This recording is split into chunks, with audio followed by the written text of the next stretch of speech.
जय हिंद साथियों, पहले मेरी इस वीडियो को आप ज़्यादा से ज़्यादा सब्सक्राइब कीजिए और बेल आइकॉन का बटन दबा दीजिए ताकि मेरी आने वाली वीडियो आप सब लोगों तक पहुंच सके। और 7 तारीख को हमारे देश के गृह मंत्री जी ने वर्चुअल रैली की, जिसमें कहा गया कि ये रैली हमारे कार्यकर्ताओं के संबोधन के लिए है। इससे यह स्पष्ट होता है कि भारतीय जनता पार्टी के कार्यकर्ता सिवाय बिहार के पूरे हिंदुस्तान में कहीं नहीं हैं, क्योंकि बिहार में 72,000 LED स्क्रीन लगाए गए सिर्फ कार्यकर्ताओं के संबोधन के लिए। बाकी पूरे हिंदुस्तान में कहीं भी इस रैली के जरिए कार्यकर्ताओं को नहीं बुलाया गया। ये कहते हैं कि इस रैली का चुनाव से कोई संबंध नहीं है, तो ये इस रैली सिर्फ बिहार में ही क्यों, पूरे हिंदुस्तान में क्यों नहीं? इसका मतलब यह होता है कि यह एक चुनावी रैली थी। ये हमें बेवकूफ़ समझते हैं, तो हम इन्हें बता देना चाहते हैं कि ये एक चुनावी रैली थी। और वैसे भी RSS और BJP जब भी चुनाव आते हैं तो सारे हिंदू, चाहे वो OBC हूँ, SC हूँ, ST हूँ, सब एक हो जाओ, सबसे वोट मांगते हैं, क्योंकि उस वक्त हिंदूवाद जागृत हो जाता है। चुनाव के बाद वही लोग जब आरक्षण मांगते हैं तो उन्हें डंडों लाठियों से पिटवाया जाता है, उनकी कहीं कोई सुनवाई नहीं होती और आरक्षण ख़त्म कर दिया जाता है। इस वक्त भी नाम मात्र का आरक्षण बचा है, बाकी इन लोगों ने पिछले 6 साल में सारा आरक्षण ख़त्म कर चुके हैं। साथियों, हमें EVM का तोता भी नहीं चाहिए, क्योंकि कोरोना काल है। EVM के एक बटन पे हजारों लोग अगर उंगली लगाएंगे तो वायरस का संक्रमण फैल सकता है।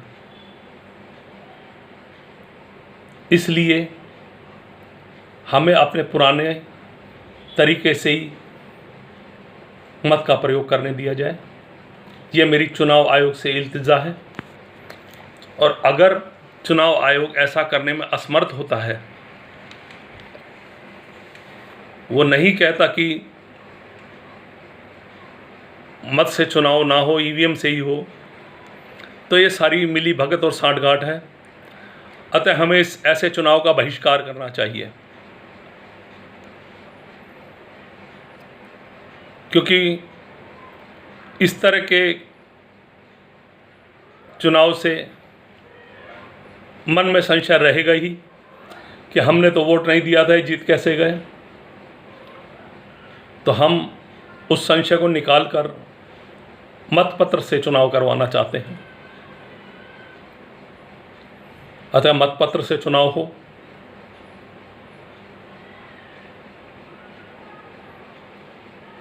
तो हमें संशय नहीं रहेगा। और वैसे भी कोरोना काल है, एक ही जगह पर एक ही आदमी, हज़ारों आदमी एक ही जगह पर एक उंगली लगाएंगे तो इससे संक्रमण का खतरा बढ़ सकता है, जो कि ना सरकार चाहेगी, ना हम चाहेंगे, ना कोई और सदस्य चाहेंगे। इसलिए चुनाव मतपत्र से हो। दूसरा, अभी दिल्ली में जो हमारी चुनी हुई सरकार है, वो कहती है कि केंद्र सरकार के हॉस्पिटलों के अंदर सभी का इलाज हो, चाहे वो दिल्ली, हरियाणा, राजस्थान, पूरे हिंदुस्तान में कहीं से भी हो, केंद्र सरकार के हॉस्पिटल में सबका इलाज हो, और बाकी जो दिल्ली के सरकार के अस्पताल हैं उसमें जो 10,000 बेड हैं उसमें दिल्ली वालों का इलाज हो। तो इसमें हमारे मुख्यमंत्री जी ने क्या गलत किया? दिल्ली वालों को ये सज़ा क्यों दी जा रही है? क्योंकि क्या हम लोगों ने इनकी सरकार नहीं बनवाई इसलिए? दिल्ली वालों से हमेशा रूखा व्यवहार, दिल्ली सरकार को आपदा के समय भी एक पैसा नहीं देना, ये कहाँ तक सही है?